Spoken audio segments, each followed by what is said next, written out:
Just as a side note, during the next 2 weeks, I will not be releasing any videos because it will be Christmas break and we will be traveling.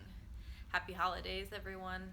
Happy Webtoon Wednesday. Today I'm going to be going over Princess Shuden.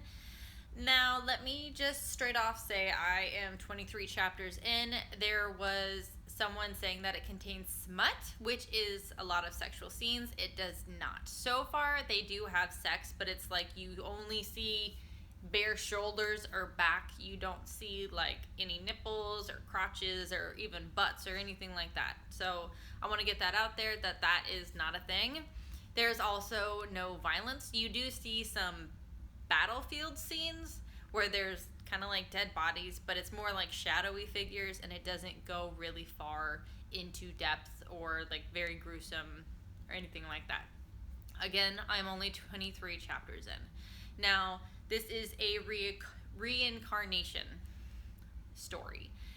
It's not necessarily like all the other ones, but I have read similar ones to it. The main female character, Vilia, I believe is how you say her name. That guy next to her is a knight who ends up guarding her all the time. Now, in her first life, her dad is a knight who ends up dying, and then she gets under the custody of an old mercenary who she calls like grandpa, and he ends up going and fighting a war because she's incredibly sick, and to pay for her medication he has to do that. He ends up getting like hurt and sick, so she goes to work in the castle so she can pay for his medical expenses, and basically she just lives a miserable life until the day she dies. And when she dies, she wishes to basically come back to life and do it all over again, or to like fix her life. So it happens. She dies at like 22 or 24.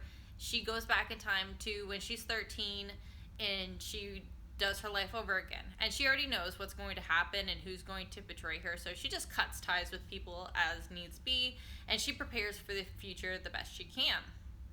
Now, she goes into a like princess selection to marry the Marquise. This is the Marquise Garth. Again, if I'm pronouncing something wrong, I'm really sorry. I am bad with names.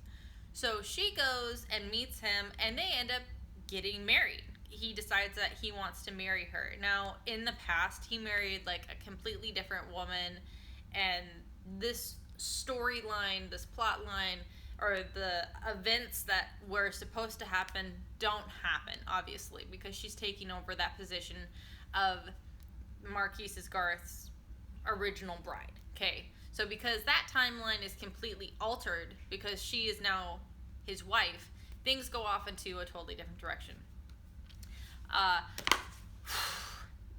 This webtoon is okay. I like the artwork.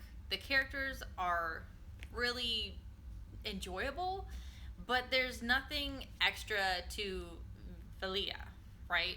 She's just an all-around good person, okay? Which there's nothing wrong with that, but she's very timid. There's no inner strength so far. Usually some characters are like really witty or like really clever, or they're really good with a sword or a bow. Like, I almost feel like she doesn't have anything up her sleeve, and maybe that's just because we're 20 chapters in, or I'm 20 chapters in, and there's just not really enough obstacles to keep the momentum going. Now, I'm not saying I like webtoons or manga that are full of drama, but usually there are some hurdles that you need to jump over. There's something that needs to be accomplished or overcome, and so far there's really nothing there. Like, there is some kind of talk about a sacrificial princess, but nothing has come up from it, and so far I just feel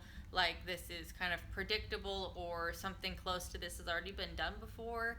So I'm hoping that as more chapters are released, that there might be a little bit more gumption, there might be a little bit more drama, a little bit more excitement, because there isn't enough of that right now. Now, in the long run, that may not be an issue, but for the short sprint that I've read, it's not here, right? Like I said, I like the characters. I like the main male character. I think Garth is really attractive. I think he has a good personality, where he's like the bad boy, but he also has like that soft interior for his wife, which I think is really commendable and adorable. I do like characters like that. And I do like her character because she's nice. I just wish there was something more to her that kind of would just give her that little extra umph in there, if you know what I mean. Thank you for watching. If you have any recommendations, please leave them in the comments below, and I hope you guys have a wonderful day. Bye, everyone.